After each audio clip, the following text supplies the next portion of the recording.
ഒരു വീട് ലിഫ്റ്റ് ചെയ്യുമ്പോൾ എന്തൊക്കെ കാര്യങ്ങളാണ് നമ്മൾ ശ്രദ്ധിക്കേണ്ടത് പറഞ്ഞുതരാം. വീടിന്റെ എക്സിസ്റ്റിംഗ് സ്ട്രക്ചറും ലോഡും വാൾ ലേഔട്ടും അനുസരിച്ചിട്ടുള്ള ഒരു ലിഫ്റ്റിംഗ് പ്ലാൻ ആയിരിക്കണം ഡിസൈൻ ചെയ്യേണ്ടത്. ലിഫ്റ്റിംഗ് പ്ലാൻ അനുസരിച്ചിട്ടുള്ള ജാക്കീസ് ആണോ അവിടെ യൂസ് ചെയ്തേക്കുന്നത് മേക്ക് ഷുവർ ചെയ്യണം. ആ ജാക്കീസ് തമ്മിലുള്ള സ്പേസിങ്ങും നമ്മൾ നോക്കണം, ഇല്ലെങ്കിൽ ക്രാക്ക് വരാനുള്ള ചാൻസ് കൂടുതലാണ്.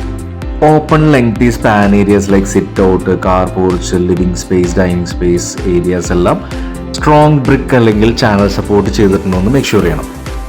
ഇതിനായി സ്ട്രെങ്ത് കൂടിയ ബ്രിക്സ് ആയിരിക്കണം യൂസ് ചെയ്യേണ്ടത്. അതിൻ്റെ ലോട്ടസ് റിസൾട്ട് സപ്ലൈയിൽ നിന്നും വാങ്ങിച്ച് മേക്ക് ഷുവർ ചെയ്യാം. പിന്നെ സിമെന്റും കമ്പിയുടെ കേസിൽ നോ കോംപ്രമൈസ്, ബ്രാൻഡഡ് തന്നെ യൂസ് ചെയ്യണം. എൻ്റെ ബിൽഡിംഗ് ഗ്രൗണ്ട് ഫ്ലോറിൽ ജാക്കീസും അതിൻ്റെ മുകളിൽ ചാനൽസും ലേ ചെയ്തതിന് ശേഷം ചാനൽസ് തമ്മിൽ പ്രോപ്പറായിട്ട് വെൽഡ് ചെയ്യണം. ഫസ്റ്റ് സ്റ്റേജ് ലിഫ്റ്റിങ്ങിന് മുമ്പ് വെൽഡിംഗ് ഇൻസ്പെക്ഷൻ നടത്തിയിരിക്കണം. ലിഫ്റ്റിംഗ് ദിവസം അകത്തും പുറത്തും ഓരോ സൂപ്പർവൈസേഴ്സ് വെച്ച് വേണം. എൻ്റയർ ലിഫ്റ്റിംഗ് കഴിഞ്ഞിട്ട് ബിൽഡിംഗ് വാട്ടർ ലെവൽ ആണോ എന്നുള്ളത് ചെക്ക് ചെയ്യണം. അതിനുശേഷം എല്ലാ കോളംസും പ്രോപ്പറായിട്ട് ലാപ്പ് ചെയ്ത് കാസ്റ്റ് ചെയ്യണം. അതിന് പ്രോപ്പർ ക്യൂറിങ് കൊടുക്കണം.